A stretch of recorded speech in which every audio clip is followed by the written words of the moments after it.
આમ તો પ્રાકૃતિક ખેતીમાં ખેતી વિષયમાં મારે નવી ઓળખાણ થઈ સુધા મેડમમાં બિરવા હર્બલ કંપની એમનું નામ છે કંપનીનું અને એમાં પ્રાકૃતિક ખેતી વિષય એટલે ઓર્ગેનિક ખેતી કહે છે.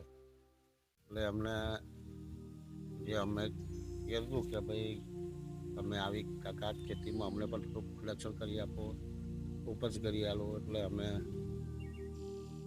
ઘરની આજુબાજુ તો સીતાફળના છોડ રોપેલા છે, તુલસીના છોડનું વાવેતર કર્યું છે અને બીજી આયુર્વેદિક વનસ્પતિમાં અરડુસી છે. આ બધું ઓર્ગેનાઇઝેશન કરીને અમે ઉપજ કરીને અમે એમની કંપનીને અમે આપી છેલ્લા 2 વર્ષે. પછી આ વખતે અમે એમને થોડા આમ કે થોડું ઘઉંના જવાના એની પણ ઉપજ કરી અને એમને આપી છે. એમાં કોઈ જાતનું કેમિકલ છે કે કઈ દવા એવું કંઈ નાખતા નથી. જે કુદરતી ખાતરો લીમડાના પત્તાના જે બનાવેલો ખાતર હોય, ગૌમૂત્ર હોય, ગાયો ભેંસોનું છાણ હોય, સાથે પશુપાલન થોડું કરીએ છીએ ખેતીમાં.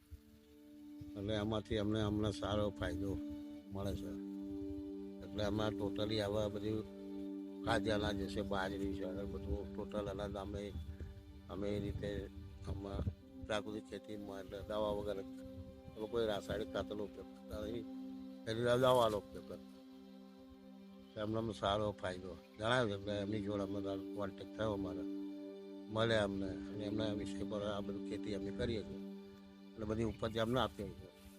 બધી ઔષધિ દવાઓ એમના પોંદડા બધા દવાઓના એવી વસ્તુ એમને આપે છે.